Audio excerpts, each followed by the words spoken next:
Hi guys, welcome back. I'm so sorry I've been away for so long.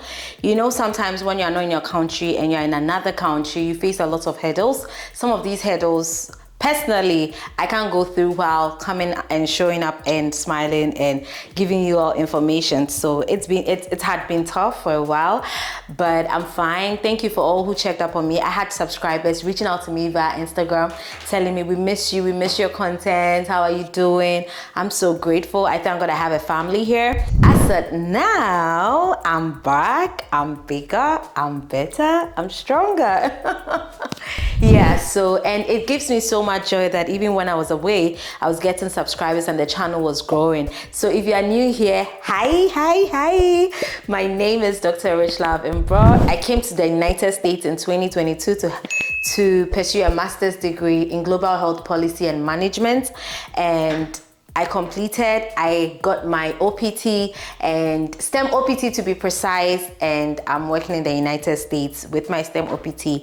I have it for 3 years, so that gives me all the experience to be able to share with you. And I have a lot of friends who are doing different programs, different things, and it gives me so much joy to come here and talk to you all about study abroad. I love education and health. These are the two things I'm most passionate about, and as such I have the opportunity to share with you all and help you to fulfill your study abroad dreams. Yay.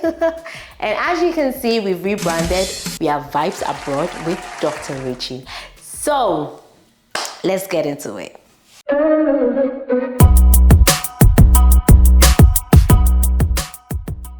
So there's a brouhaha that is going on the social media platforms, and that is one of the main reasons why that kicked me. I'm like, Richie, no, you can't let this be going on like that.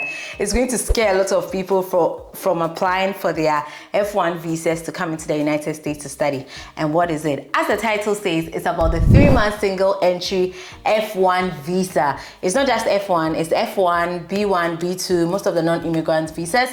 And most importantly, it's not just for Ghana, it's Ghana, Nigeria, Cameroon. What are some of the other countries? I forgot, but I'll leave them here.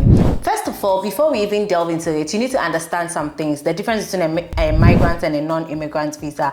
A non-immigrant visa are all these visas that you take to come into the United States for a period of time and then return to your home country. Now, the B1, B2 is the tourist and business visas. So those who are just coming for tourism or coming to visit family or doing business, they get the B1, B2 and they go. Initially for Ghana, it used to be 5 years multiple entry, meaning that they give you the visa for 5 years and you can go and come as you please. It also has some rules.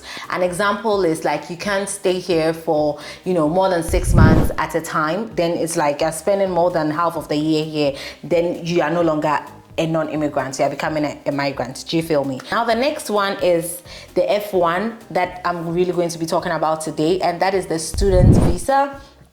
And this visa is given to students to be able to come and study, higher education, undergrad, grad, whatever it is, just study and then be able to learn a lot from the United States and go back to their country to impact.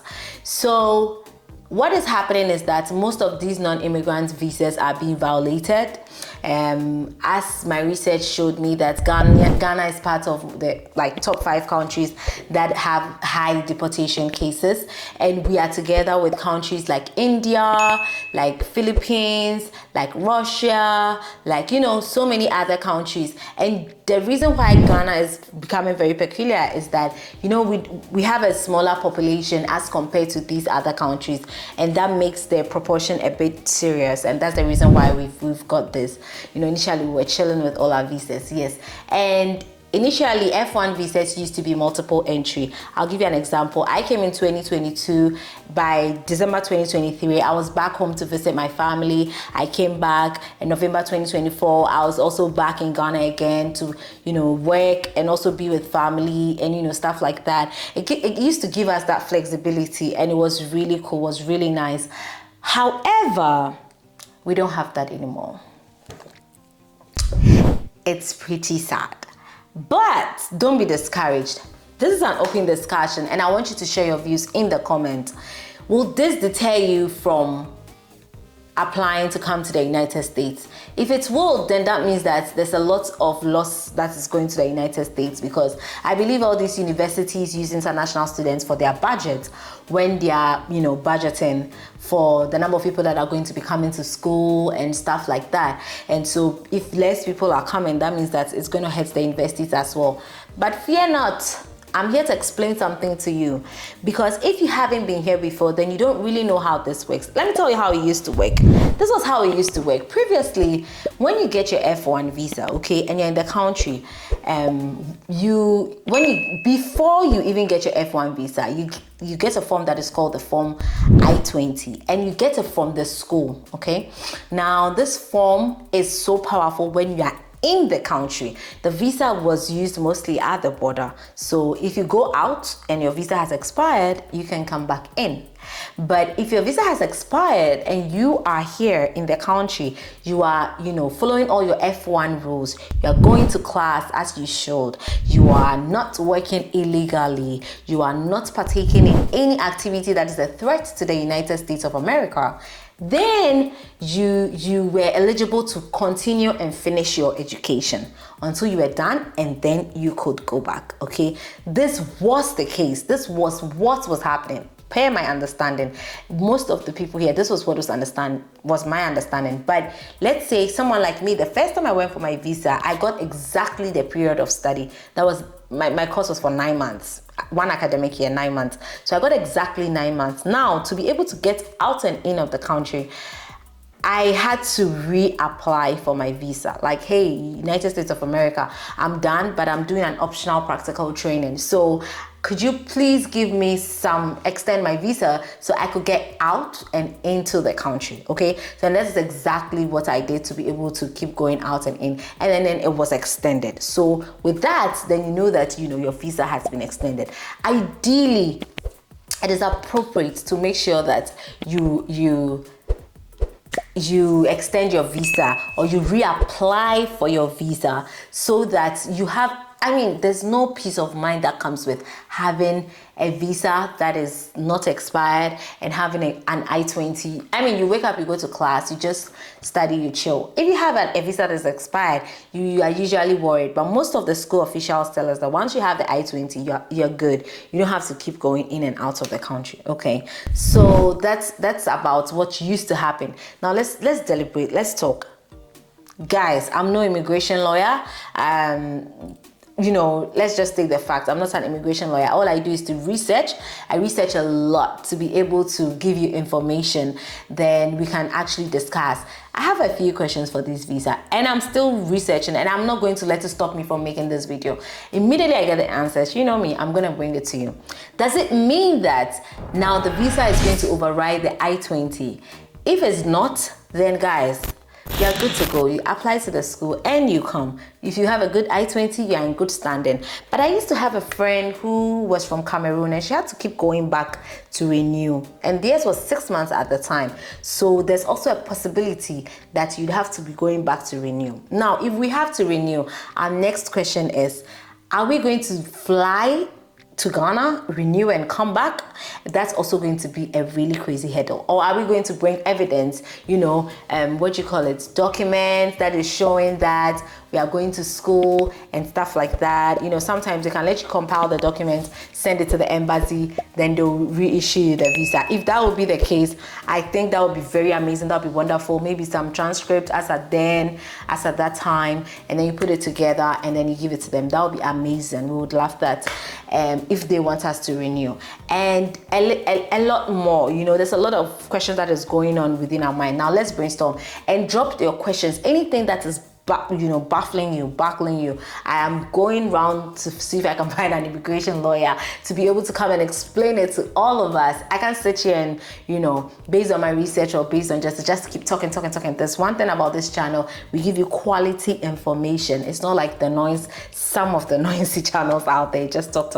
Okay, after you get the visa, it's being said that you have to pay a refundable amount of $250. So that has also come to add to the cost the already expensive cost of getting a visa to come and study in the United States. But you ask yourself, is it worth it? I would say yes, it's worth it. It's really worth it.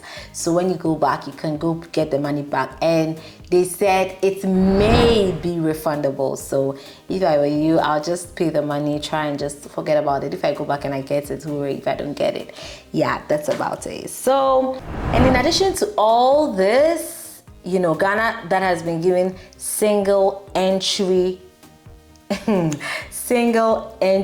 months F1 visa, there's also going to be strict social media vetting. So if you are doing anything that is not in the best interest of the United States, is harmful to the United States, you are talking down the United States, you are, you know, there's going to be social media vetting. And guys, don't think when you delete a post, it's gone. No, it's not gone. It is really not gone. There's ways that they can find it. So please, let's be careful of what we post out there, the information we are putting out there. Make sure, you know, usually I just tell myself that before you put something on the internet, ask yourself that will 10 years, you know, into the future version of you be proud of it? So if you have any, you know, political standings and stuff that is not so sound to the United States of America, and you want to come here, please take note and then correct it, because now they are doing a lot of vetting to be able to do that. And the new visa fee is $185, if I will remember. Yeah, so I'm still doing consultations. I'm taking consultations for F1 visas. Mostly I train people for their visa interviews. We've had a lot of successes. I won't say it's 100% because visa interviews are tricky. Sometimes the person will wake up in a bad mood and decide not to give you the visa no matter what you say. So we've had about 98% success rates with our consultations. So if you want a consultation, just reach out to me. My Instagram handle is on my page. Just come to IG, shoot me a message, let's book a time, and we will do that. Thank you so much. My name is Dr. Richie, and once again, do not forget to watch all the other videos. If you have plans of coming here, don't wait till you know you're in the process and then you need answers and no, research ahead of time. And this is a beautiful channel to research on. Don't you think so? All right, thank you so much, and give me a welcome back. Tell me welcome back. Just write in the comment, Dr. Richie, welcome back. And if you haven't subscribed, what are you waiting for? Bye.